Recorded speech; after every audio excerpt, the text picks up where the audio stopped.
My name is Joe Janier, and I will be acting as the moderator for the Arundecoit Library Board regarding their vision for expansion.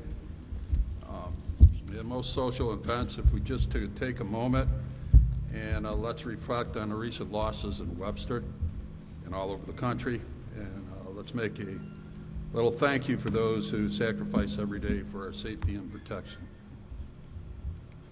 Let me highlight the agenda and how we'll be proceeding. Mr. Terry Buford, the director of the Arundecoit Library, will introduce the board members and those on the committee. Next, Mr. Buford will give a PowerPoint presentation on the vision for the Arundecoit Library. Mr. Robert Bates, a retired English teacher and former East Rochester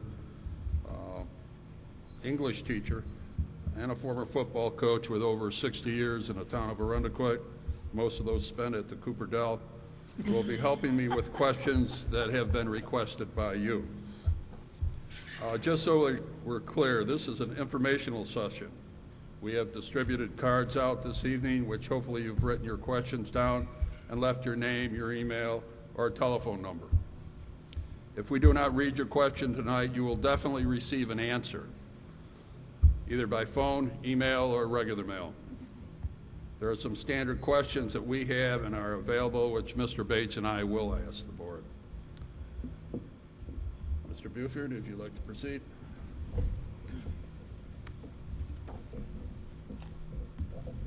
Thank you, Joe. First, our library board, President Stephanie Squicciarini. Hi, my name is Stephanie Squicciarini, and in my day life, I am the Teen Services Librarian at the Fairport Public Library. And I'm Mary Ellen Jones, and I've been a resident of Arundecoit for well over 50 years. I was a teacher for most of my life, and I served 2 terms in the New York State Senate. And I'm currently the Vice President of the Library Board.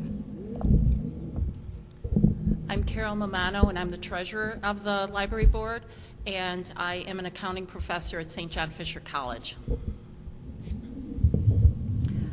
I'm Miriam Gans. I'm the Secretary of the Library Board. I've been a resident of Arundecoit since 1947. Full disclosure, I came here at 18 months. Now you do the math. I retired as an English teacher from MCC in 2005, and in my day life, I'm a grandmother. Jack Harema, resident of the town for 60 years, former owner of Harema's Food Market with my wife Judy, and I am a trustee. John Perticone. I am Arundecoit Town Board, and I am the liaison to the Library Board. And I'm David Heffer. I'm currently the longest-serving member of the Library Board. I'm in my 3rd appointment.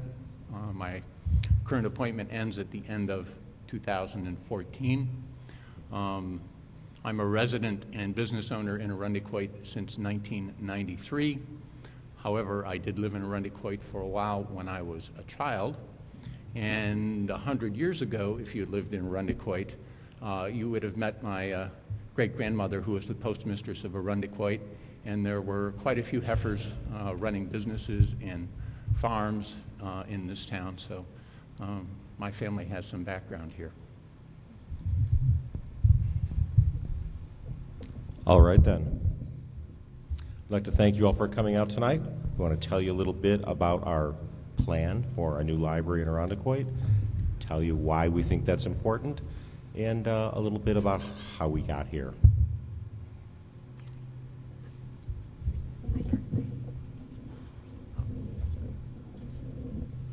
I forgot, Stephanie wants to talk to you for a minute, so she goes first.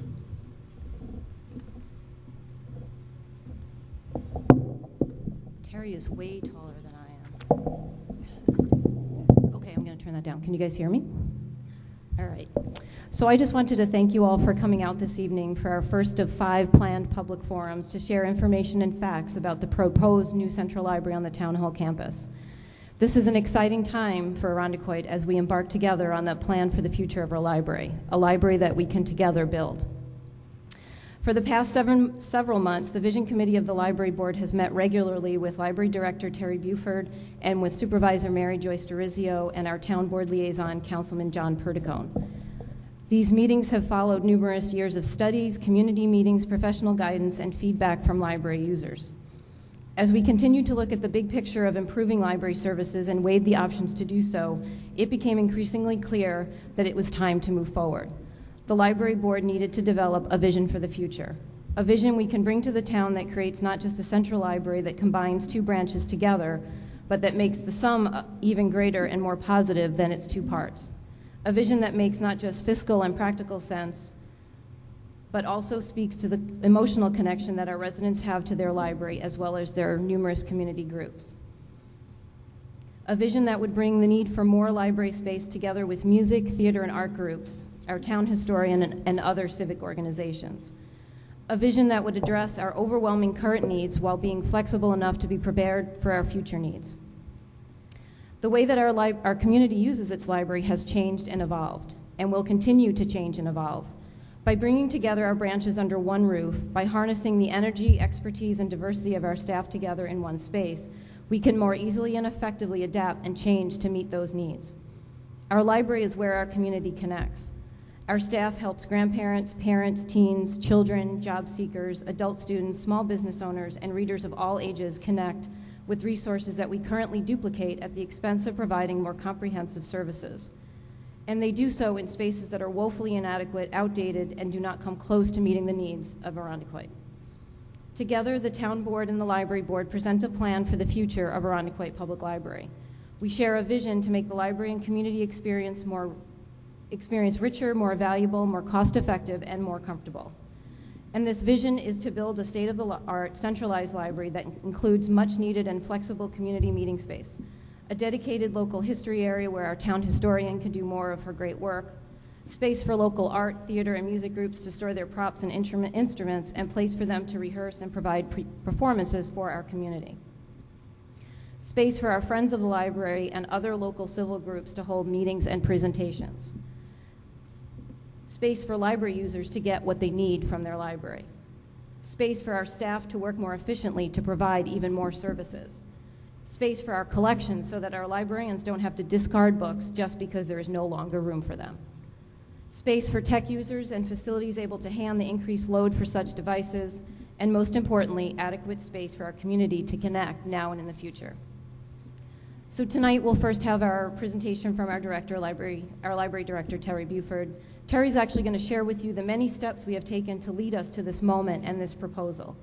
Following his presentation, we'll answer and address as many of your questions as we can given the time we have together this evening. As Joe Janier said, anything that we cannot get to tonight, we will get to in the future. You can also send in your cards or drop them off at either branch if you think of questions later on as you're thinking about what you learned this evening, or you can bring them to one of the other 4 forums that we have scheduled. So again, thank you, and I hope that we answer all your questions this evening. Thanks. Jerry? Thank you, Stephanie. I first met Mary Joyce DeRizio, our town supervisor, the day after she took office. We had a department head meeting, and after the meeting, she looked at me, and before I could say a word, she said, I know, we got to do something about the library. Come up with a plan. And so here we are. So in case you don't know it already, we're proposing to build a library on the town hall campus. Our original concept of that was 60,000 square feet on 3 floors with a half basement with windows, similar to the way the town hall looks. That would allow us to do some of the things that we really want to do, like a large dedicated teen area, children's section, study areas, lots of places for people to use Wi-Fi, and an adequate infrastructure to support that. If you can visualize the town hall campus right now, we are talking about that space that's to the right. We're going to have some visuals for you a little later so we can nail that down for everybody.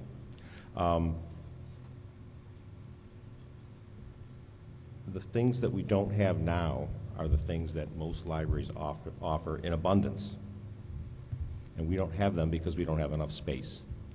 Stephanie must have said the word space about 10 times. I'm probably going to say it about 100 times. You're going to hear this word over and over again tonight. Space. We need space.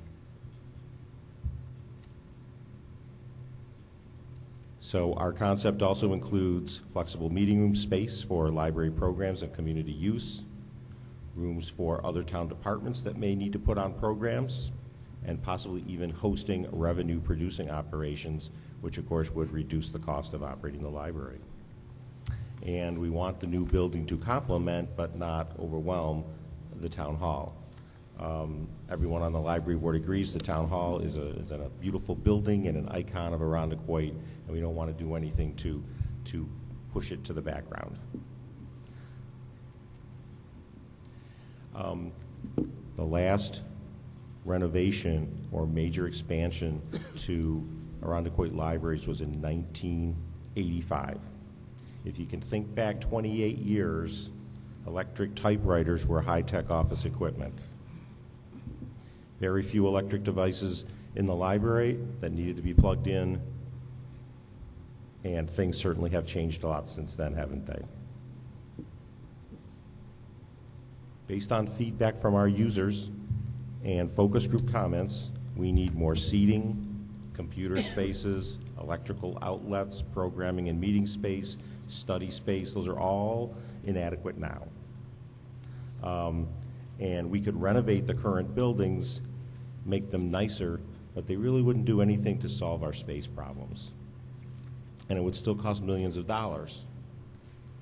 So we've rejected that option.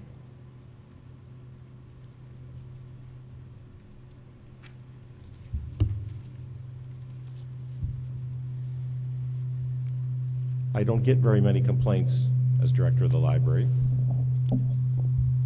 but I'd say 90% of the ones I do receive relate somehow to not having enough space.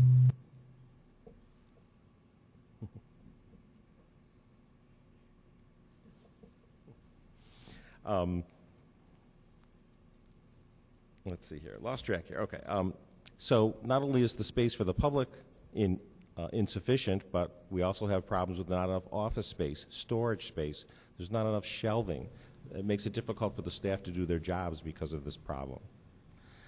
We're spending about $44,000 a year just trying to keep the current buildings going. And despite what some folks may think, a coat of paint is not going to fix this, and it's certainly not going to make a 21st century library out of a building that was mostly built in 1963. Modern comedies often lampoon office life, and they make fun of people who work in cubicles. At the library, we dream of being in a cubicle, because we don't have anything as nice as a cubicle now. We do our best with the cramped workspace, but sometimes you can't tell the difference between the places people eat their lunch and the places people do their work. And the close proximity to the public restrooms makes for a very unpleasant working space. So here's a little graphic to illustrate what we're talking about. Here are 10 major towns in the Monroe County Library System, and here's the last time they built a new library or did a major renovation. And as you can see, Arundecoit is leading the league in an area that we don't want to be leading the league in. Most towns have waited about 15 years before they fixed things. We're closing in on 30 years, and we really feel like it's past time to get something done.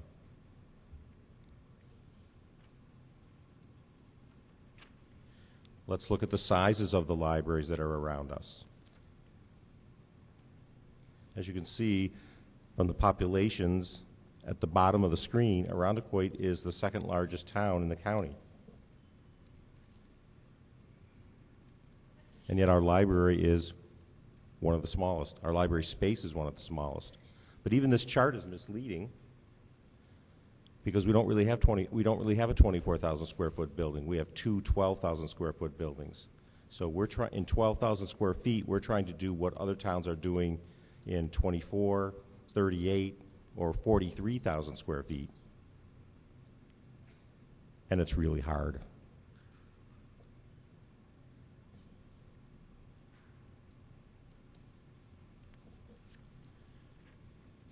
This is not the first rodeo for new library discussions in Irondequoit. In 1985, the town expanded the two 9,000 square foot buildings to 12,000 square feet. And then things were fine for a while. But even back in the 90s, we knew there wasn't enough space. I shouldn't say we knew, I was not working here then. So in 1998, the library system did a Gordon Black survey for every town in the system to find out what people thought about the future of the library. In 1999, the library board took that information and made a long-range plan. In 2002, Barkstrom and LaCroix produced a town facilities plan for all town buildings. And in 2003, the town hired Strategic Consulting Associates to study that plan and come up with a way of implementing it. In 2005, the library board hired the Thomas Group to study our existing building situation and come up with 5 options for expanding. In 2006, the town board hired Barkstrom and LaCroix to analyze the Kings Park campus for possible use as a library and community center. In 2009, the library board sought proposals to expand the McGraw branch and try to have a centralized library there. And then just last year, the library board hired Passero Associates to take those Thomas Group numbers from 2005 and update them. All these studies and all these approaches have one thing in common. Nothing ever happened after the study was completed. And we say now's the time for something to happen.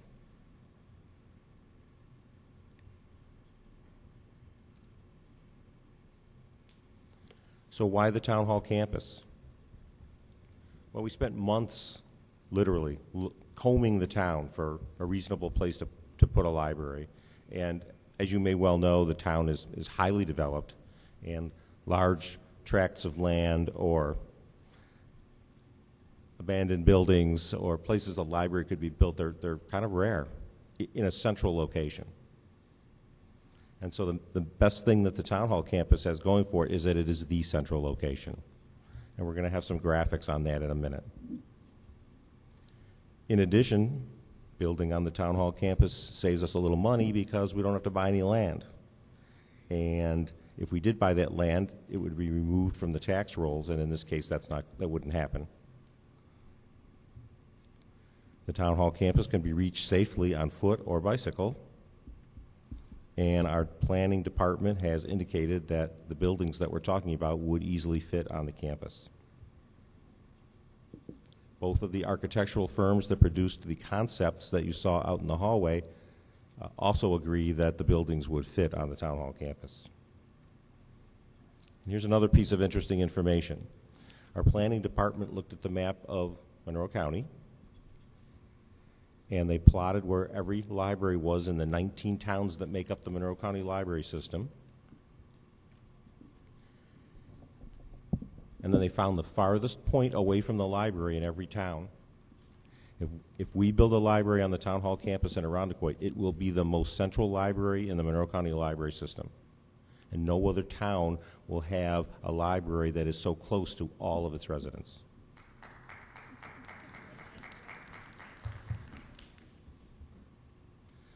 When I came here to work as director 9 years ago, the library board was already working on this.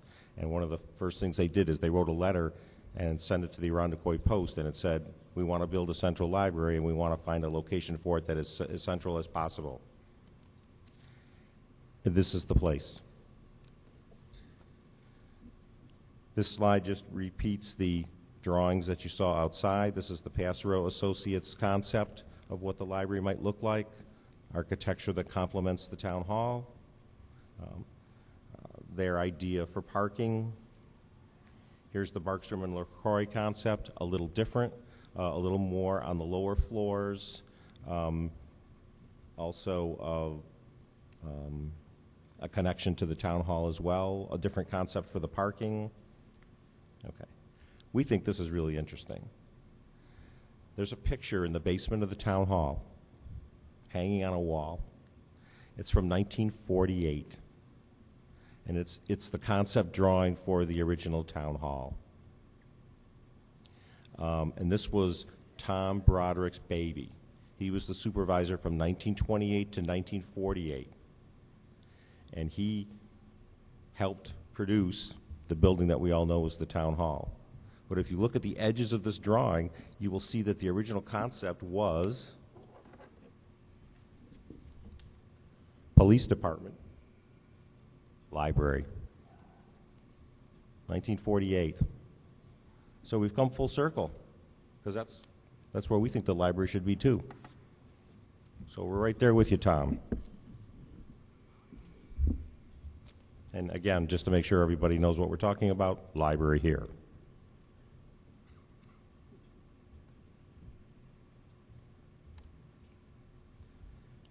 And more about the central location. Evans Branch, Hooper Road.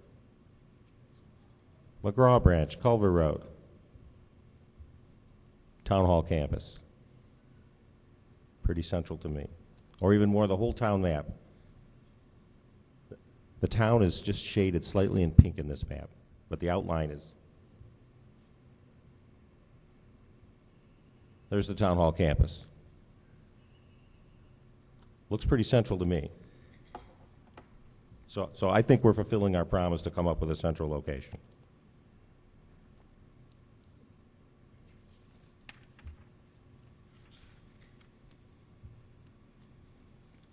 Okay, so how's the library going to get better? Because that's what we really want to do. We want to get better. Okay, so we'll have a much larger space for displaying the materials that people borrow. Yes, electronic materials are growing in popularity, but they're still just a sliver of the business that we do lending items to people. One of the biggest problems we have in the branches now is that they're not truly accessible to people who have difficulties with mobility. We barely meet the standards for the Americans with Disabilities Act. The restroom experience for people with disabilities is embarrassing for us, and for them too, for that matter. We think this town could really benefit if we had dedicated spaces for children and teens where they can be themselves and not disturb the adults that are around them, which is a daily occurrence currently at the library. The space that we do have for shelving collections is difficult to use. We shelve right down to the floor and right up to the top shelf. And we have to discard something every time we want to add something because we're maxed out in the space that we have. And even for people who don't have disabilities, you got to be nimble and athletic to get to some of the books on the shelves in the library because we're using every square inch of space that we can possibly use.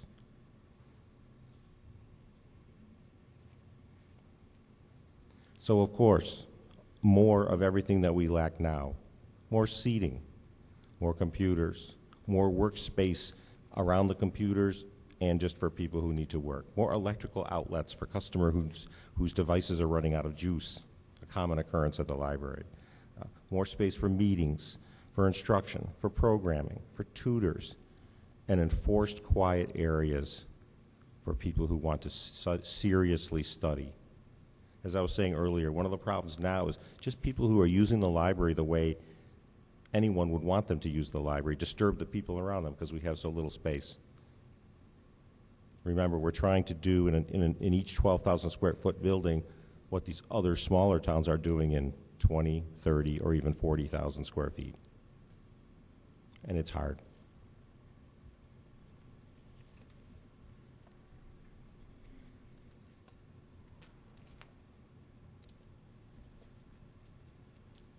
So yes, we think you all deserve modern restrooms that also accommodate people with disabilities. I hate to say this, but we don't have changing stations in our restrooms because they are too small to accommodate them. If you need to change your baby's diaper at the library, you have a problem. And so do the rest of us, if you know what I mean. So the interesting thing about working at the library is that libraries constantly are evolving. If you can remember back to when I was a young child, or maybe even before I was a young child. When you visited the library, it was like the general store in a Western movie. You weren't allowed to go into the book stacks. You went to the librarian and said, I need a book on the French Revolution, and the librarian went and got the book that he or she felt was right for you and brought it to you. Browsing the stacks and looking through and discovering things for yourself was forbidden. Now we have the supermarket approach. We let you knock yourself out and look around as much as you want, just like in a grocery store as compared to the general store. We've used computers to take the catalog online so you can search it from home. We now lend electronic materials to you without you even having to visit the library. The internet, which is the greatest and scariest information-seeking tool of all time, is now a standard part of our routine. We constantly evolve, absorb what's good, discard what's bad, and we just get better. And most of that evolving and discarding is based on the needs of the community.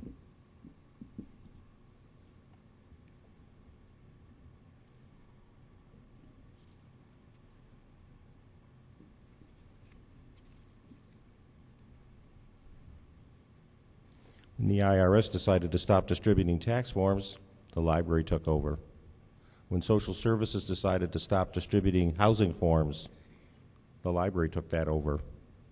When people get laid off from their jobs and they cut their internet bill to save money, they come to the library to look for a job.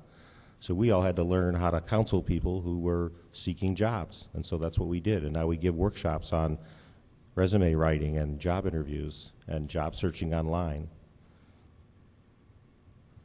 Whatever the needs of the community are, we are there to meet them.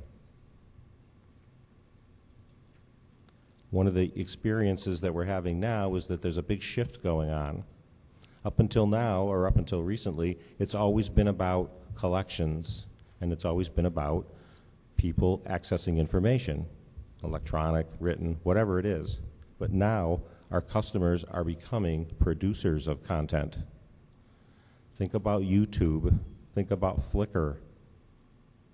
Think about all these places where people are producing things and putting them up for other people to see.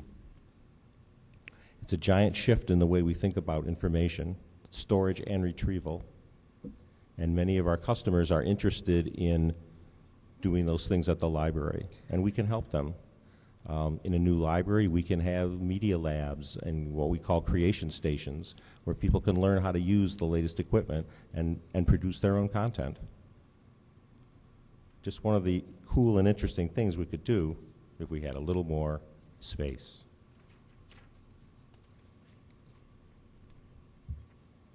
What's the next shift going to be? Nobody knows. What I do know is that that shift is coming very fast. And we will be there in the middle of it if we have a flexible, adaptable space to operate in. So here's my challenge to all of you. Tour one of our buildings if you are not familiar with them. Then pick out any other town in this county and visit their library. Webster, Greece, Pittsford, Brighton, Fairport, Gates, Rockport, Chi-Li. You saw some of them. They're 10, 15 years old.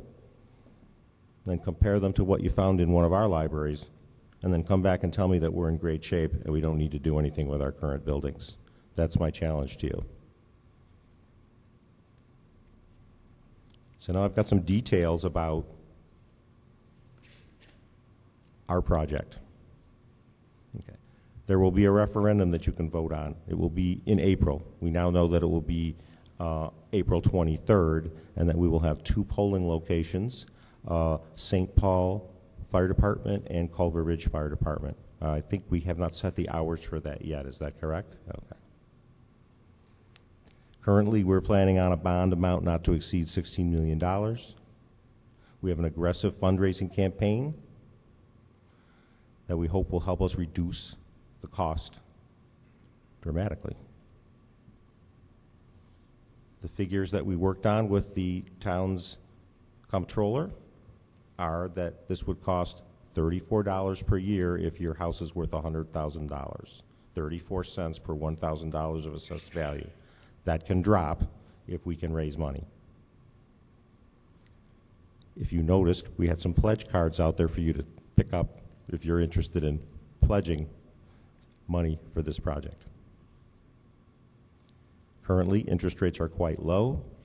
The town's improving fiscal health will help to keep those rates low. We have already established a fundraising committee comprised of library trustees and members of the community who are willing to help us, and we are already working on fundraising. There are many grants that are available, both construction grants from the state of New York and also grants for building buildings that are energy efficient or have other green technologies. Here's a few other details you need to know.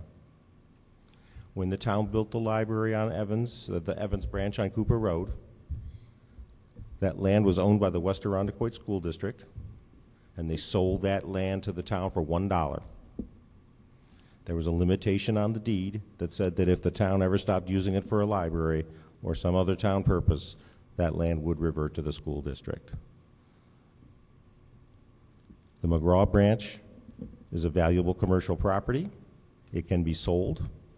I believe the town has already received offers that exceed $1 million.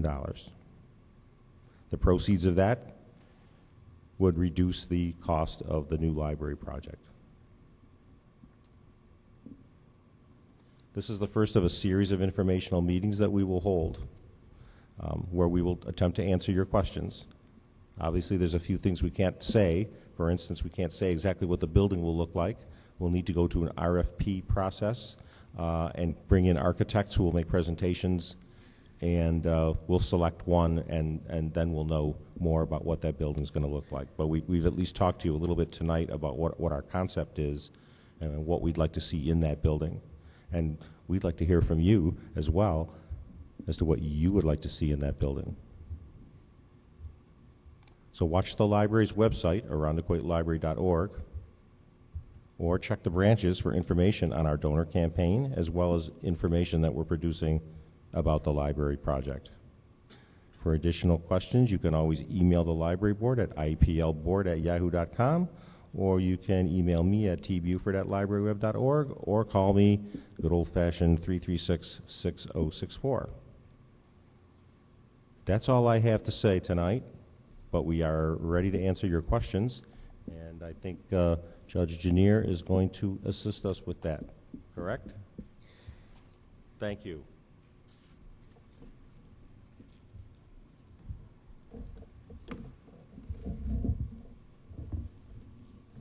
If we could collect some of the questions, I'm sure there's about 200 or 300, so if people could walk down and hand your, how do we do this? Hand it to that aisle and that aisle. Can I turn this down? Oh, yeah. Mr. Bates will try to read some of the questions and interpret them as well as he can. Being a former English teacher, that's why I hired him. There's other avenues, too. There's usually the most frequently asked questions concerning the library expansion. So I have some that the library has put forth, and while they're collecting the questions, I'll ask the library board. Why don't you use the parking lot behind the Evans branch for expansion? Who would like to take that in 10 words and less? We don't own that parking lot. How many words was that? That's pretty good. Okay. All right. One of their answers that's written on is the Arundecoit United Church of Christ owns a parking lot, and they generously allow us to use it, but they have their own expansion plans available that they would like to use. Why don't you add a second story to the Evans branch?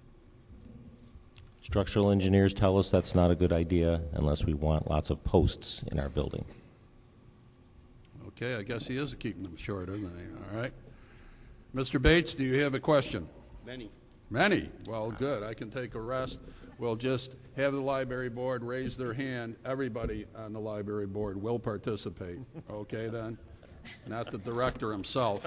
All right, then. Mr. Bates, your first question. I use the children's reading group now. When you consolidate, will you be offering more programs? Definitely. We feel that consolidation will allow us to actually expand the amount of program that we do for people of all ages.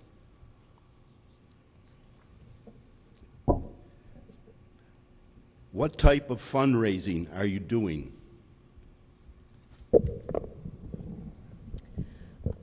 Besides individual donations, we'll also be seeking, we're working on levels for naming rights for individual rooms that we have planned for each of the library. We actually also found some really fun, interesting ways that we can do fundraising where the entire community can get involved at all different levels. We found one today that was where you create a wall that has a bookshelf and you can purchase book spines that would be added to that bookshelf in memory of somebody or your name or so there's going to be a lot of different ways that we'll fundraise so that there'll be a level for everybody to get involved and take ownership of their library. There's been another question that's been asked. The general question is, I've noticed in most of your programming that we've lost some funding because of the status of our library through the county or the state or something like that. Could you address that subject, that because of the physical plant we have, we cannot have this funding that's available to us? Each year, the state awards library systems construction grants. And Monroe County Library System each year gets about a little over $500,000 a year. And that's one of the grants that the state has actually committed to keeping around because it has to do with construction. The last application we applied for, we were denied because we continue to have to apply for variances because we don't meet standards for space. We've had to apply for variances for the last 20 years, I would say. Every year that I've been here. Yeah. And they did tell us, we appealed that decision, and they told us that basically we will never get a construction grant until we do something to address the space needs in our community. Can you put a financial number on that? How much in grants we did not receive? Well, the grant that we applied for this past year was for about $28,000, where we would have been able to repair the 2 parking lots. And how many but years potentially there could be libraries that could receive that entire amount for a construction grant. Mr. Bates? Okay. Arundequoit has a very rich and active arts program. Given that libraries are centers of literacy and culture, is it possible that there could be a meeting and storage space for our town music and arts program as well as other groups?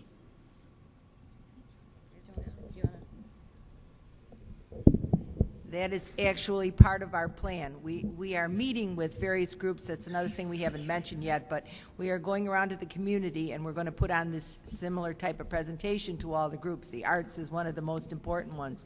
And yes, we have already designated in the new library to be built rooms that would accommodate them, the Arts Council, the music, all the many, as you indicated, rich cultural things that are in this town. And this way they can all be in one place and everybody. The community is what we want to enjoy this building, not just the readers of books, everyone. Okay, there's a question that was asked the other day concerning the selling of the Evans branch.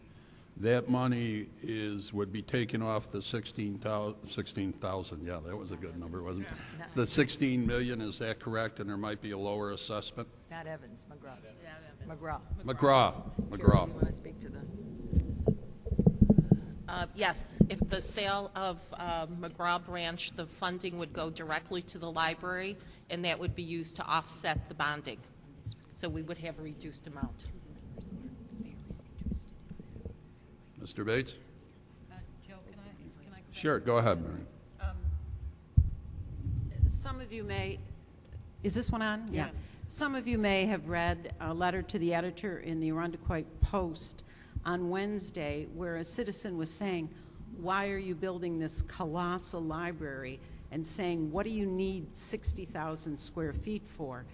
And part of that 60,000 square feet and why we're asking for that amount is so that we would have this flexible space for community groups like the music people, the art people, to use. So that's why we're asking for maybe more than the exact square footage that would accommodate just the library. We want this to be a community use space. Mr. Bates? I am a member and the vice president of the Irondequoit Arts Council, and the members of the Irondequoit Arts Council come from a variety of arts groups in our community. We are having a presentation from the proposed library board to tell us more about those spaces, and the members of the Arts Council are very interested in those meeting spaces, those storage spaces, the critical needs that nobody has been able to provide for our arts in our community up till now. Thank you. Mr. Bates, you have another question? Will the new design allow future expansion? Go ahead.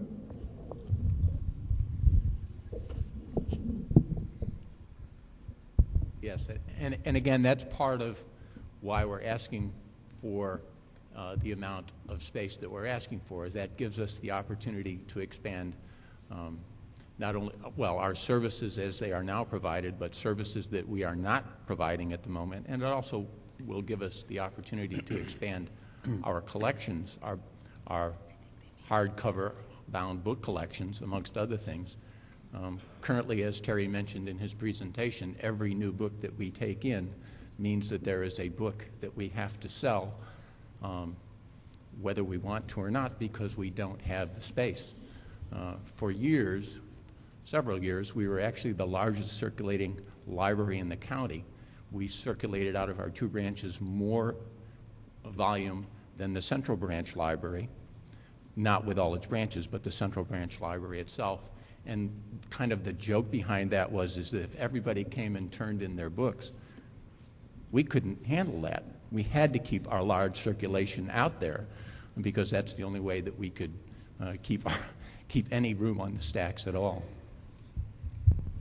And to expand on that, one of the architects that we did meet went over with us that depending on where different electrical systems, HVAC systems, they would be placed in such a way that it would make, if we did need to physically expand the building in some way, would make that easier to do down the road and less cumbersome.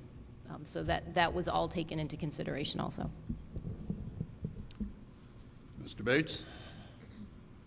Will the new library bring Irondequoit technological opportunities equal to other Monroe County libraries?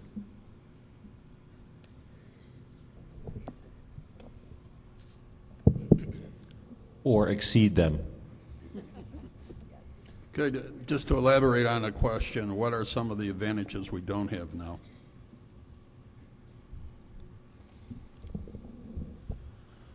We don't have a security system. We don't have the option for patrons to check out their own materials. We have a shockingly low number of computers and electrical outlets for people who want to work in the library. Those are the first few things that occur to me. Thank you. I can add to that. We don't currently have computer labs where we can do training for computers. A lot of people assume that everybody knows how to use a computer or set up an email account. That's not true. There are libraries that have open computer lab times to help people to learn how to create a resume in a Word document because they've never actually used Word, or create an email account that they're going to need to email their resume to somebody because paper resumes don't often get looked at. So actual space for a computer lab to help our community adjust to the expanding needs of a technological society. Well, since you brought that up, I think there's one regular question that's asked, why do we need public libraries when both school districts have such nice libraries? I'd like to address that one as a public librarian too. I agree the two schools do have wonderful libraries. but they serve very different missions than the public library. The mission of a school library is to support the curriculum, to support the students' learning. You're not going to find necessarily the bestseller that you might have just recently read. You're not going to find that in your school library. You may not find books on how to repair small engine parts because you're repairing your lawnmower. You're not going to find books on gourmet cooking. So there's a lot of things that the public library does that doesn't fit in the mission of a school library.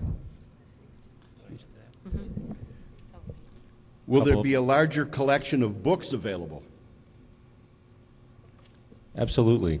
We have one of the smaller collections in the county, and that forces patrons who want a book that we don't own to pay a $1 fee to have that book transferred to their library. So having a larger collection would reduce the number of times they have to pay that fee. And I just wanted to add something about the school library question. There's a couple of other issues surrounding school libraries. One is they're in schools, and schools, as we know, have security issues that are extremely important to the parents who entrust their children to those schools. Public libraries by law are open to the public, and it's very difficult for us to exclude anyone unless they've acted in a truly reprehensible way. And so there'd be a real basic conflict there with allowing public library operating rules to apply to any school building. Big serious issue right now. Will the board respond in a timely manner in the Arundequoit Post when concerns are written in the Post? In today's Post, there are 2 letters that need response.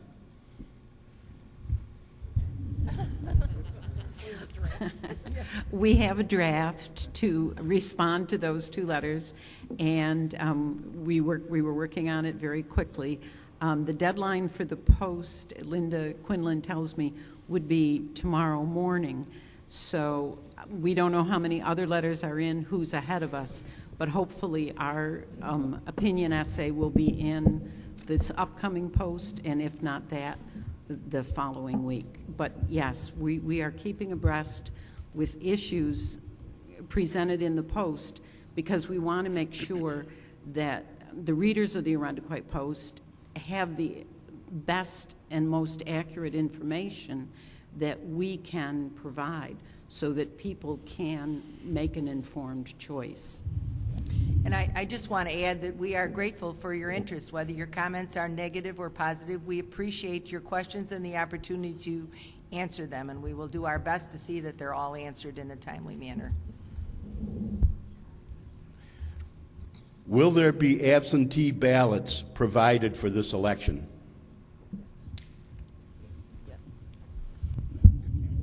Yes, I believe we went over this a little bit just the other day when we found out the locations and everything. We're going to set it up like a school board. The school votes, they do have absentee ballots. So if you can get them in like probably a week before the election. But yes, there will be availability for absentee voting. What we're going to do is have an east and a west side election polls, and then whatever school district that you belong to, that's the polling place that you will go to. And yes, again, there will be absentee ballots. And there'll be like an ID, show your driver's license, just for proof of residency in the town. The next one is a comment and a question. Our current senior our current senior center, despite loving efforts, is abysmal. The question, could a new independent Arundequoit Senior Center be integrated into the new library building? Okay, everybody is artfully dodging this question right now, okay, then with good reason. And if I may just elaborate for the second, you had the opportunity to vote on that particular item before that included a library. Right now, I believe the board does not deny the fact that there will be avenues and rooms available and such for senior citizens. But right now, they're more concerned with the establishment and the building of the library. But definitely, I'm sure, if I'm not answering for the board, there will be rooms dedicated and helpful to the seniors. For you and I. Okay, then. Go ahead, Eric. We're a senior center now. Seniors hang out at the library all the time. They love to come to the library. We are really nice.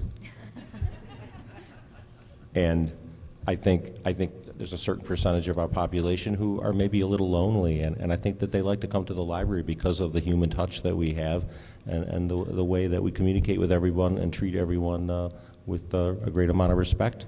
And you know, Peter O'Brien, if you're out there, I'm sorry, but I'm thinking maybe we serve more senior citizens than the senior center does. Just saying. Bob? I am hoping the size of the structure will be justified by a detailed explanation of usage. Is it possible to engage a commercial business such as a Starbucks to provide services and offset library cost?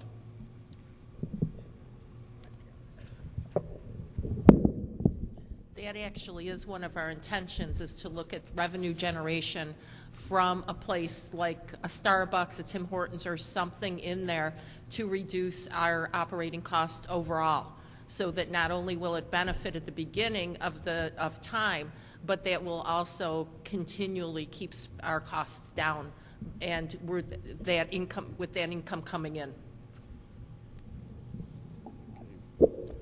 We're also looking at other revenue streams too as well that could possibly keep the cost down. So we are, I guess what we'd say, researching every avenue to make the cost less and make more things available to our citizens.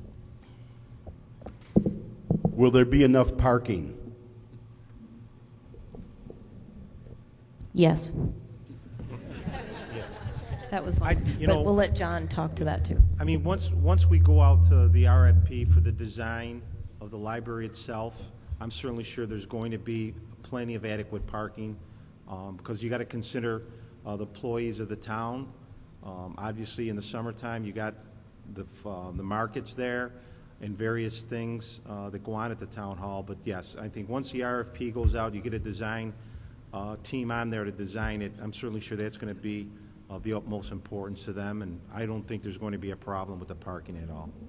John, do you want to speak to the DPW, the reconfiguration and redirecting some of that? The DPW is going to start doing, I mean, there's some proposals out there, but right now the employees are going to probably start parking on the east and the north side of the building, and there are plans going forward.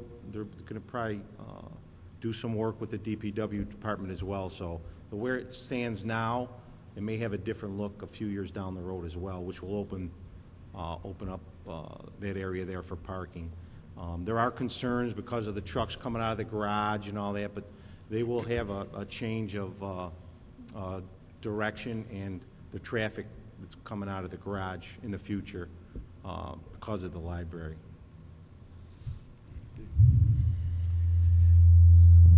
Why are you asking to more than double the size of both libraries? Where will the funding come from to sustain the library after construction, and how much more will the taxpayers need to pay? Do you want to? I'll do the space, you do the funding. We refer all the money questions to Carol because that's what she does. Several of the studies that we did in the past, Terry summarized all the studies that we've done over the past many, many years. And in evaluating those studies, the staff input on how they need space to adequately and efficiently serve our residents, based on the different programming in a particular space, it was actually projected that we needed about 50,000 square feet for a library alone. With being able to share space, meeting room space with other groups, we're able to adjust that where the library program space can be smaller because there would be shared space with other groups. We repeatedly hear that we have to turn groups away from using our meeting room. There have been some comments that our meeting room is never used or is always vacant. The meeting rooms in the basements of each branch are very often used through library programming and community groups who come in and rent. That's one of our revenue-producing streams, actually. And we do have to turn groups away because there isn't enough space, there isn't enough openings. So by having additional space so that we can open it up to other community groups, civic organizations, or even if you're a local group and you have a book discussion group that you want a small room where you can just meet, we would have space flexible for that. So we took all of this feedback from residents, from community groups, and that's where that square footage came from. And Carol's going to answer the financial part.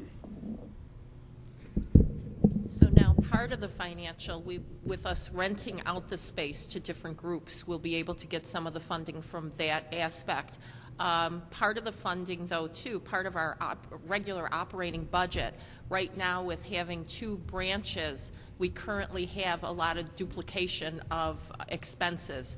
We have 2 maintenance contracts for an elevator. We'll only need 1.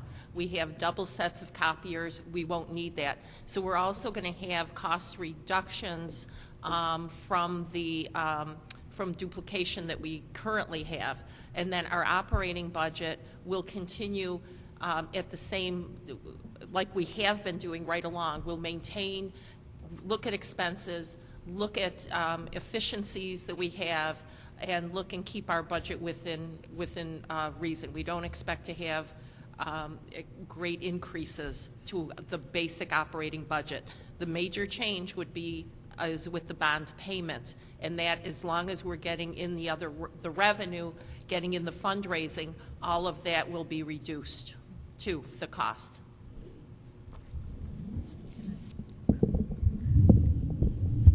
Bob, were they looking for? Can I just add one thing? I think you're looking for numbers. Numbers?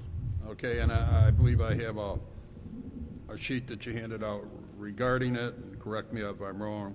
Passing the bond equals an increase of $34 per year for average $100,000 home. Is that correct? Correct. Okay. 34 cents per $1,000, an assessed value of $2.83 per month. Okay. Figures are for a 30-year bond at the current interest of 3.5.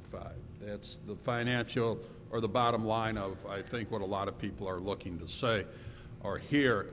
But again, they've alluded to the fact that as funding comes in through a campaign or as we see monies from the selling of the other branch of the library, this will be somewhat reduced. Is that correct? Correct. So I think that the other point that this question is maybe driving at a little bit is it going to cost more to run this big library? And what we're saying is we're going to be able to do more than we're doing now without increasing our operating costs and maybe even reduce them. Can I say one other thing here? Sure. One of the things that many people don't realize is that our operating budget has to be approved by the town board. It's not up to us only to make an operating budget. We submit our budget suggestions to the town board. The town board really has the final say into what what our operating budget is. So there's always citizen input into what our operating budget can and will be. I think that's part of what the question is about. That process won't change. We are a town library. By law, our operating budget, our year-to-year operating budget, is approved by the town board.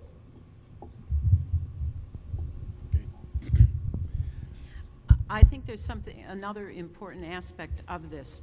Our operating budget now has to cover these very expensive costs to maintain our old infrastructure. We're always having trouble with the HVAC. We have a lot of trouble with the way the roof was constructed, which leads to leaks. We have trouble with our plumbing.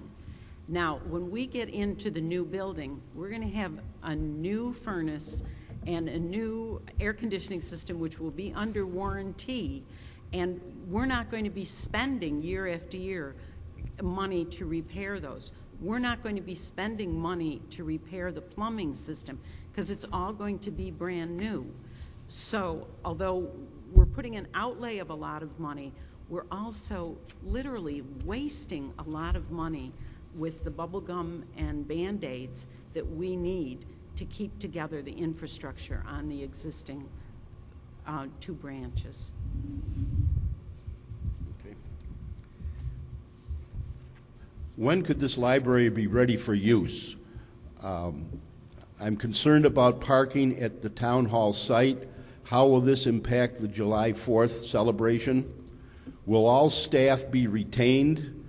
Does the $16 million cover over only the cost of building construction? And is the circulation still number 2 after, I'm sorry, I can't read this word. That's one question? Yeah. Why don't we go 2 at a time, Bob? Okay. When will this be ready for use? That's really hard to say. Not knowing much about construction, referendum in April. If that referendum passes, then we'll go right to work, and the first thing will be an RFP for professional services for architects, where we'll have send out a letter to many different architectural firms asking for their ideas on library design. The library board will whittle that down to one designer and move forward with construction. Maybe John could guess a little more accurately than I can about how long it might take to actually put that building up. I mean, if the referendum goes through, then you're going to eventually have to go to the bond market. But, from beginning to end, I mean, in a good scenario, probably, hopefully next year at this time, we can have things, moving right along. I don't see a building like this probably taking more than, 9 months to a year to construct. I believe you can get something up this going. But as far as a start date, it all depends when the town will go out for the bond market, and then we'll start from that point. But I think if the referendum goes through, I think the RFPs are going to go out immediately to get this thing designed and pick a design that we want, and that'll take some time as well. Because if you get a lot of design firms out there, you're going to have to make some decisions on, what kind of building you want, what you want it to look like, and then you can go forward from that point. In order to get it out on the street for bid, it'll take some time just to get to that point as well. And what people don't understand is that people are asking how come you don't have a set plan right now, because there is an expense to design something like this. It usually goes cost of the total project, maybe between 6 and 8% of the total project will cost to design this thing, get it ready out on the street. So to put that money up on front, not knowing if this thing is going to go through and we're going to actually, this thing's going to come to a positive light for all of us and build it, there's no use spending all that money up front, because it's going to cost hundreds of thousands of dollars to get this thing out on the street in order to bid it. Okay. One of the other questions on this is how will this impact the July 4th celebration? I could just make one comment on the July 4th celebration. There is nothing in the works that the July 4th celebration will ever be, stopped because of this project. But things will just have to move. Locations will have to move. The vendors will have to move. The beer tent, I know that's very much important to a lot of people. There'll be a location Is that correct, for Mr. the beer Bates? tent. The beer tent? Yes. There will be a location for the beer tent. And as you have a couple-day festival, we'll manage on the town hall campus what's going to be going on over there. And will all the staff be retained with the new library, or will you need to increase? Generally, when new libraries open, they experience an increase in business of between 20 and 40%. If they're any good, they keep that going. So we can't really say what the impact of the new library will be on staffing.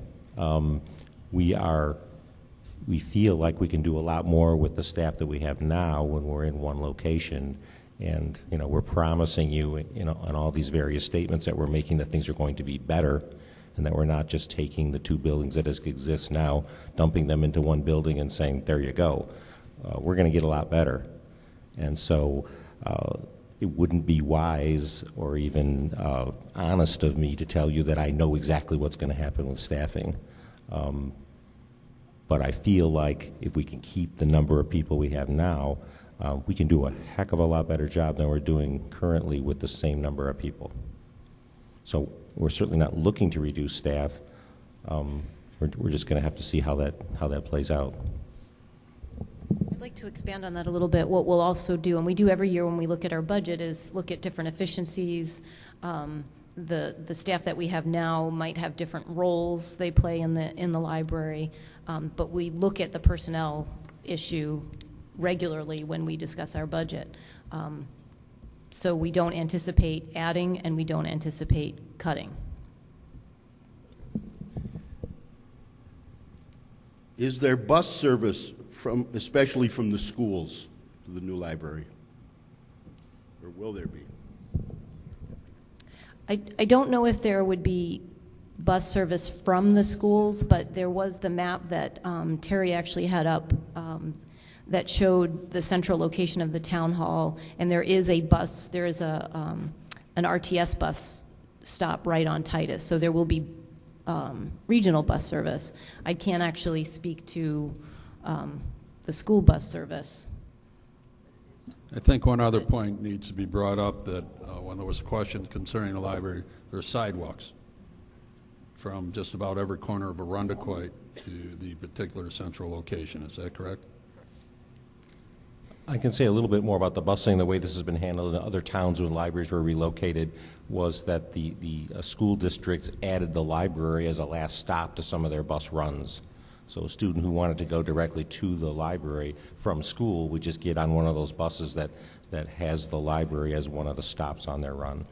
It's quite common, and I'm sure we could talk our school districts into doing that.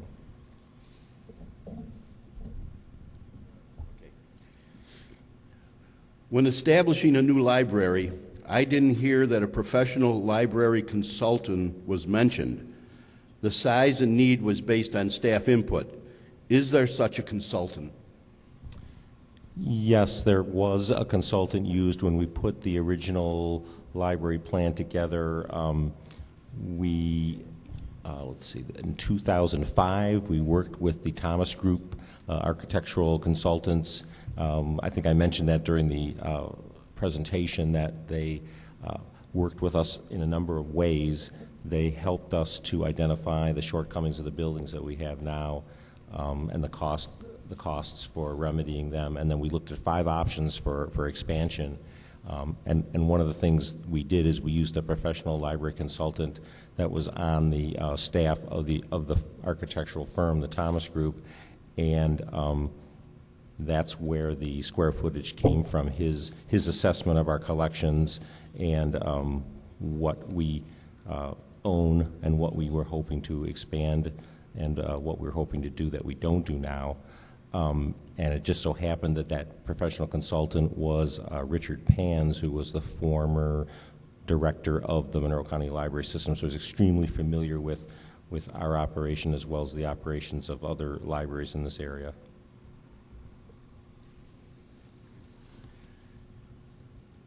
The $16 million is for the building only.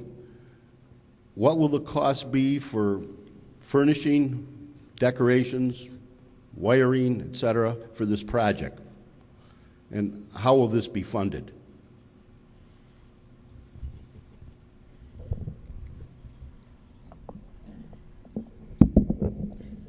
The 16 will cover everything. We will include everything in that funding. If it looks like there would be any cost that would be greater, we'd cut the project back.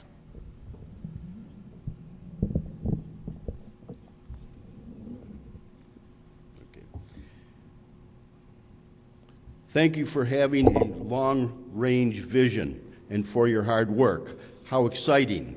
The town hall location sounds wonderful. Isn't there still more land that goes behind the town hall where more of the DPW vehicles could go and allow more room for parking? like, you know, like I made a point that eventually down the road, the DPW will have a different traffic pattern there. There is, I'm not going to commit to, but there is a plan. The DPW will be doing some different things with their building up front. And I believe that there'll be, again, plenty of parking over there between the DPW, moving their process and their traffic and their patterns to open up more parking for the library there. The land, yeah. Do you want to talk about Yeah. I think this questioner may be specifically referring to that land that's behind the DPW operation. And yeah, there's a large section of land back there. And unfortunately, that land is, although it looks level, is fill. And that means that over many years, all kinds of construction debris, dirt, and who knows what has been dumped there into what used to be a ravine.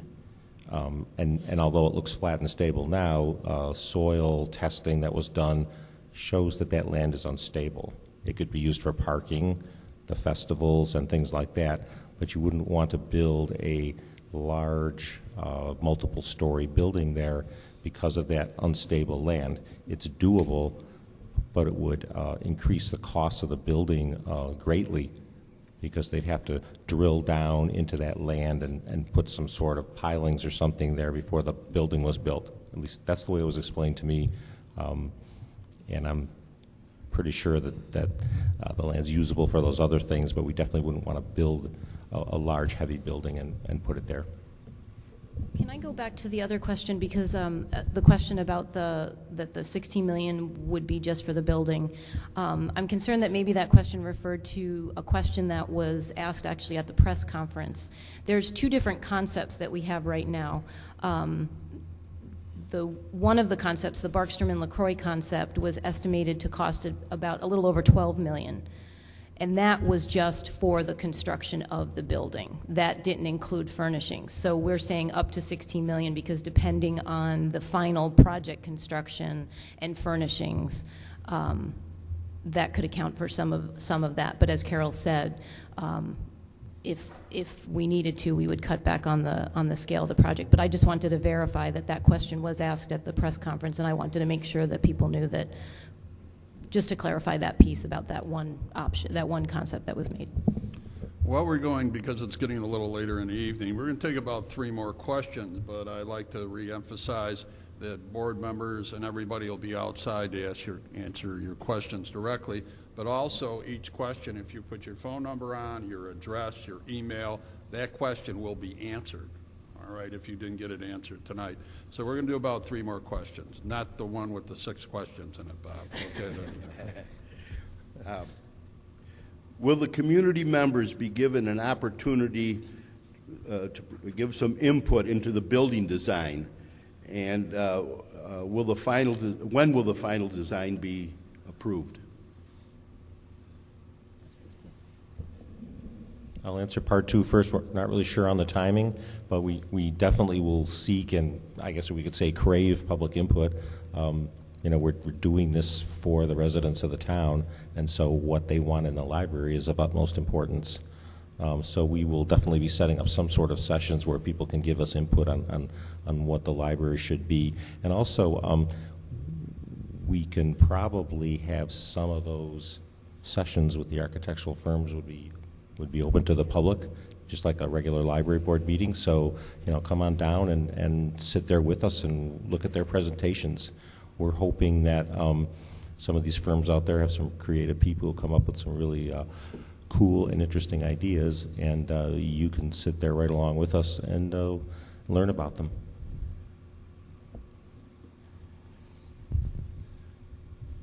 How can we support the passing of the vote on the bonding so that the naysayers do not continue to hinder any improvements to our town? Did I write that question?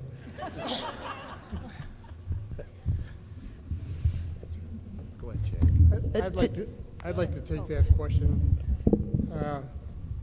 I'm the new guy on the board here, but my wife and I have lived in town for 60 years, raised 4 sons through the West Arundecoit High School, went on to college, and have done very well for themselves. We have a town where we have all kinds of water and recreational rights on the water. We have a beautiful park with a golf course and numerous hiking trails. What we need is one beautiful, up-to-date new library to enhance young people coming into town and likely, maybe, enhance the value of our properties, especially for those of us white hairs that are going to want to sell sometime in the future. I'd like to also add that you all being here is the first step to learning about what the project really is, asking the questions that maybe you don't see asked, educating yourself so that you know what the facts are, what our intentions are, so that if you see a piece of information that puts out there that doesn't sound right because that wasn't how you heard it, or it doesn't match with what you know our intentions are, to bring that to our attention, or if you hear somebody saying something that you know is wrong because it's based on misinformation or it doesn't match up with what you've heard, to correct that information. That's a big part of it, is to make sure that the correct information is out there and that misinformation is not perpetuated. For comparison purposes, what is the square footage of the town hall space being allotted to groups for meetings, storage purposes, and will a performance area have a priority as well? I'll answer that too, I guess. It's kind of it's a complicated question because a lot of the space issues will be, or the square footage allotments could be dependent on the design that an architectural firm comes up with, how the adjacencies will work for different meeting rooms, how the meeting rooms will be split, where the meeting rooms are, which floor they're on, how the access will be. So there's a lot of things that will actually be contingent on that plan. So the exact square footage we cannot speak to. I know that what we can speak to is that we know that the desirable layout will have the public use for the library itself to be on one floor because it's easier to staff public space that's on a single floor. So again, that speaks to adjacencies and shared space, because then staff areas and space that aren't open up to the public could be on upper floors that don't have to be staffed every hour that the library is open. So it's probably a complicated answer to what seems like would be an easy question, but it really isn't. Was there a second part to that? I think. I don't know. Oh, the art. Will a performance space be a priority? To be perfectly honest, the library space is our priority. And additional considerations, and we know that they're important, is because people are asking for additional opportunities for those performances. So yes, it will be a consideration. It will be on our list that we want to be able to provide that as long as the bond passes and we're able to make it all work. But that is our intention. Last question, Bob? In light of a lot of things, this might be quite appropriate. By law, libraries are open to the public. Will children be highly observed in areas? In other words, will they be secure? That speaks to the question that we just answered about adjacencies. When you're designing a building like that, you're looking at what sections of the library are where. And so one of the things that one of the things that you consider when you're making those choices is security. So you're looking to design a building where certain areas that are of concern are visible to the staff at all times. So for instance, your children's area would be an area that you would want to be easily observed from the reference desk, from the circulation desk, so that the staff who are working in the public areas can easily see what's going on in those areas. And so when you're working with an architect, it's almost like a chess game. They've got all these little things on a board and you're moving them around to figure out what needs to be next to what, and still have the workflow and the design of the building that you want. But yeah, that's a serious consideration, is security, not just of the children's area, but of other areas of the library, especially on nights and weekends when staffing is low. You want to make sure that those areas can still be seen by the people who are working. That's a really good question. Well, to emphasize that question too a little more, the police department is less than 500 feet away. Okay, and the Department of Public Works, I'm sure it'll be plowed readily early the first thing in the morning. So those are subjects that make the town hall campus a good point for us. All right, Bob, we have some of the other questions left with phone numbers and such as that. We will answer and get back to us. What we'd like to do now is ask each of the board to finalize anything they'd like to say. I was actually going to just ask if there's, Bob, do you know about how many questions we haven't gotten to? Oh, wow. Okay. Knock out a few more. This is our first chance for a librarian to overrule a judge. More questions, please. Again, they will be outside. Anything you'd like to add? Anybody? Read some more questions, seriously. Yeah. You all set? No, ask some more questions. We want to ask some more questions. It's only 25. Yeah, their librarians are going to go home and read. Okay, then. Bob, give me 2 more questions. You're really into this, aren't you? Yeah, weird, huh?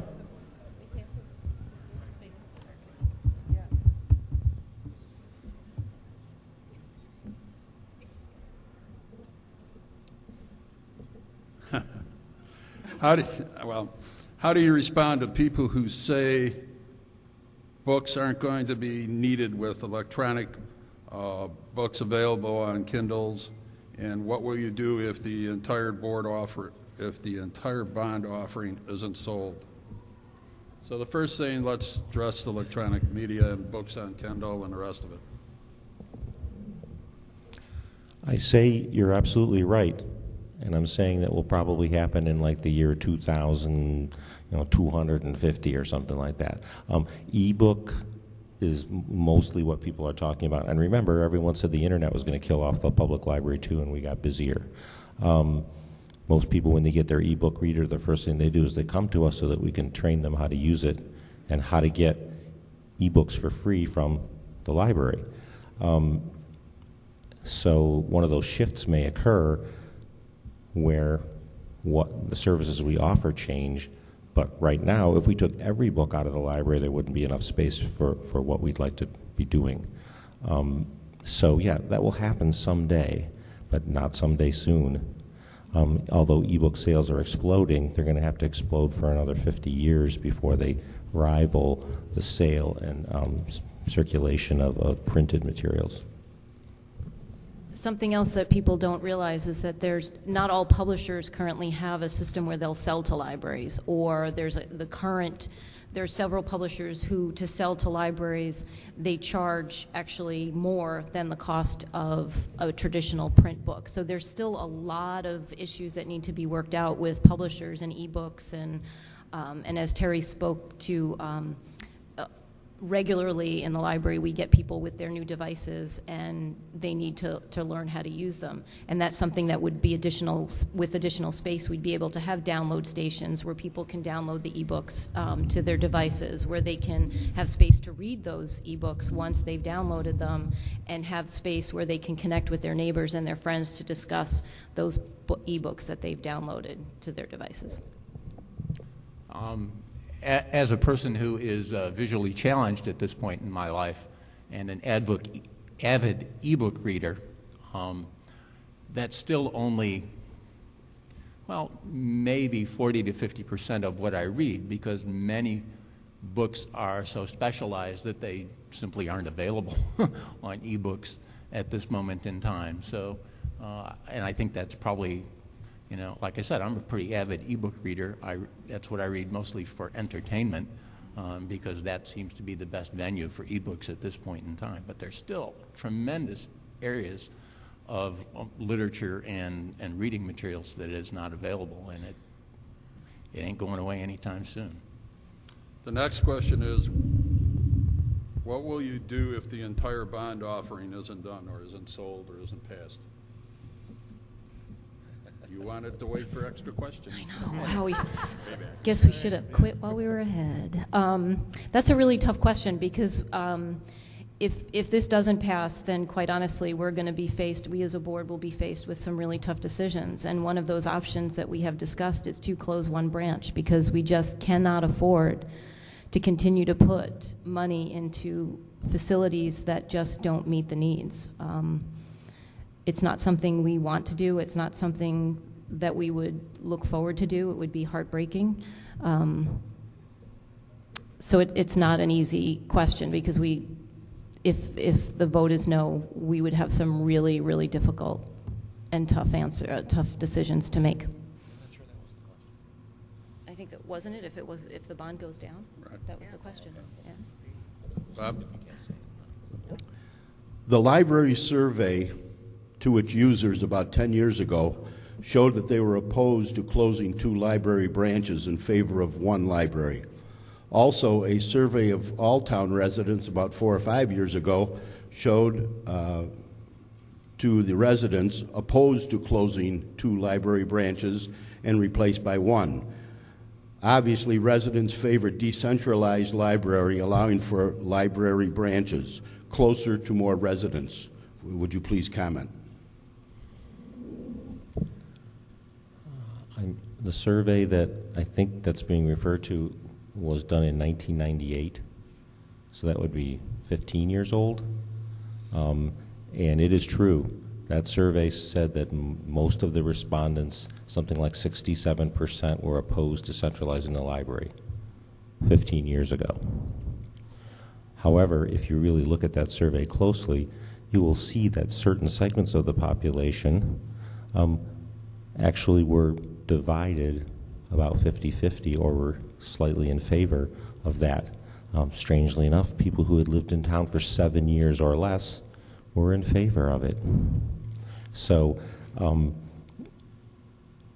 lot has changed in 15 years, and I'm not really sure if we should make major decisions like this based on something that was done 15 years ago. I haven't seen the other survey. If somebody did a survey on our behalf, I've never seen it. There was that brief survey that was done in the images. That might be the one that they're referring to. It was it didn't get to everybody. The questions didn't have a lot of substantial information behind it. I think that might be the survey that they're referring to. That's the only thing that I can think of, that there was a quick, like 5 or 6 question survey that was done in addition of the images.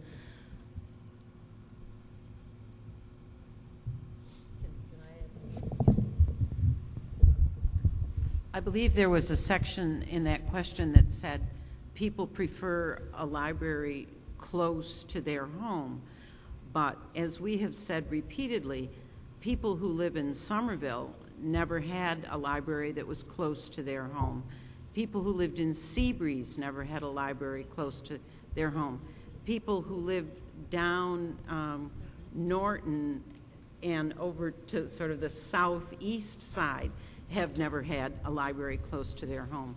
So it's a small population who enjoyed a great privilege, but actually now I think a bigger population will enjoy a great privilege. And what did you say, Terry?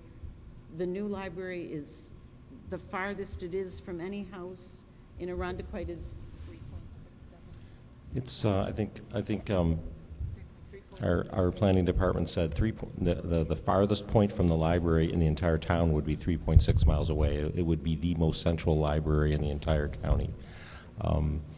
The fact of the matter is, even if we weren't building it at a central location, it would be close to someone's home. But it probably wouldn't be as close to the home of the person who's asking the question. And I feel bad about that. But we need more space and we need a new library, and it makes sense to build one and not 2. And Yes, it's going to be a little farther away for some people, and it's going to be a little closer for other people. I think that's an excellent question, but the other part of the question I think you've made reference to before is you can't fulfill all the needs at one library where sometimes they have to go to the other. Is that correct? Yeah, I think That is actually because we've tried, because we're trying to make the best use of our operating budget. We did actually do away with some duplications. So there are some magazines, for say, that you won't find at both branches. So if that's a magazine that you like to read, you're going to have to go to the other branch to read it. So now all of our resources would be in one place, so you only have to go to one place to get those resources. Another question that was brought up and asked was also about the amount of books. We can only have a certain amount of books at each library. Is that correct? Or with the volumes, and we have to sometimes reject or send back? Yeah, the collection has gotten to a point where for every new book that we order and get in, we have to delete a book out of the collection.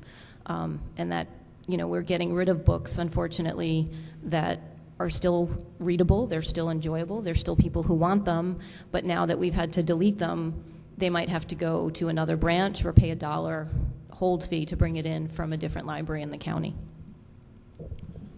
Bob? Could you be specific about the difference with newer building, better lighting, newer books, and hopefully more computers?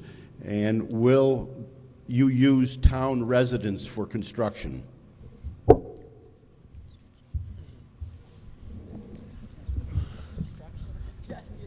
Of all those things that were listed, I'd say we'll have more. That is a big There'll be if. more computers, more books, more everything, and more space to enjoy them in. The town, we've made a practice over the years of always using town residents whenever possible for services that we purchase for the library. The construction, I'm not sure how that will work. I'm not a government construction expert. There's a bidding process that goes on, I believe, that might affect who gets chosen to build this building. Somebody at the end of the table might have an answer for that. I think so.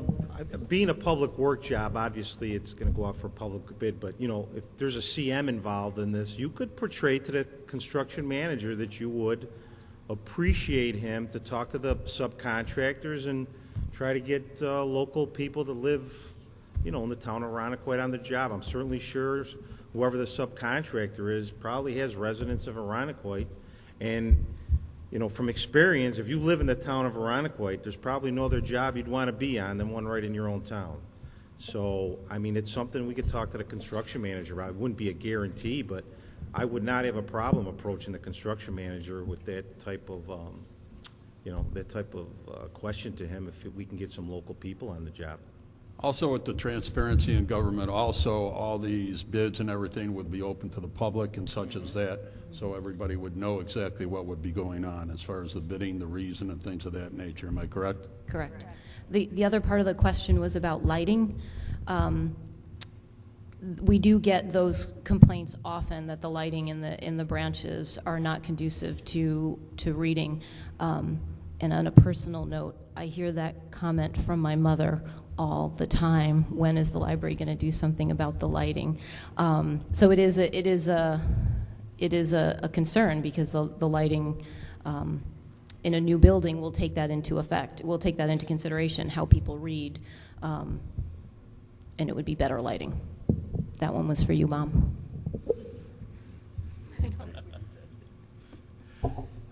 I think this one goes back to your PowerPoint. You used initials. Is it RFP? Somebody wants to know what is that? Request for proposal. Yeah, there are rules that have to be followed whenever we purchase anything major. When you purchase services, as opposed to saying buying a new truck or backhoe, it's different. If I'm purchasing a new backhoe for the DPW, I know that I want, an engine with certain horsepower and a certain lifting capacity, and then I go to the manufacturers and say, what do you got that fits these specifications? When you purchase professional services, it's a little different. If the fee's going to be over $5,000, you have to send out letters to people who provide those services, and that letter is called an RFP, and it's a request for proposal. And so those professional service providers, in this case architects, come back to us and they tell us about what their skills are and who their principals are and what they've done in the past. And then that's that part I was talking about where the library board meets with these people, reviews their presentations, whittles the number of people interested in the job down to a smaller number, and end up choosing one. Obviously, the designs that they propose for the building would be a big piece of that too. But it has to be done in an objective fashion. So the library board has to design some sort of a template with rules that cover what they're looking for, and then they're supposed to evaluate those things that they're looking for in a fair way that can be documented, and then choose somebody. But the RFP is that letter that goes out requesting architects to send us proposals for their hiring them to do that work. Last question. This is more of a comment than a question. Residents must also keep in mind that this will help keep property values in our town up. We must keep our town attractive to new people. Right now, we don't stack up. This is a great chance to improve our town. Okay. Would any of the board like to make quick comments? I use the word quick comments as we go along. A quick comment. This is probably our last best chance at doing something financially with rates that we haven't seen in a long time.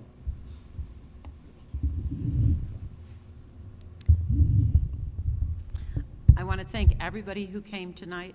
I thank the people who agree with me. You maybe know what my position is.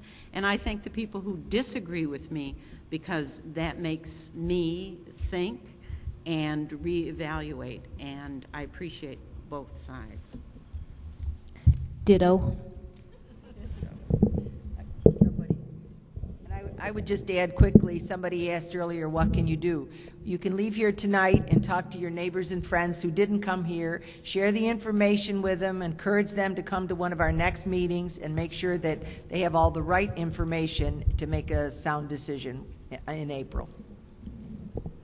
And the schedule for all the additional forums is in the packet that we gave you, or it's on the comment card if you would like to take another one and send a comment card in. So the dates for those forums are everywhere. And then Nate with ICAT has been recording us, so this will also be available online and through ICAT in approximately 2 weeks. Nate said they'll get up, so each additional forum will also be recorded. One last thing, the ultimate final survey will be conducted on April 23rd. Vote. Okay, I'd like to thank you for your participation this evening. A little round of applause. Again, some of your questions that were not answered, we will get back to them if you left the proper information.